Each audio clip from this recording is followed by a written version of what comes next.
You ask Tiger to solve. This deals with linear equations with one unknown.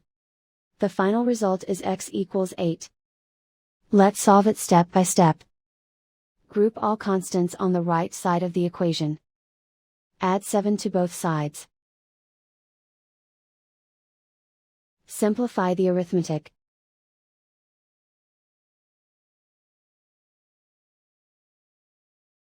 Isolate the x. Divide both sides by 4. Simplify the fraction. Find the greatest common factor of the numerator and denominator. Factor out and cancel the greatest common factor.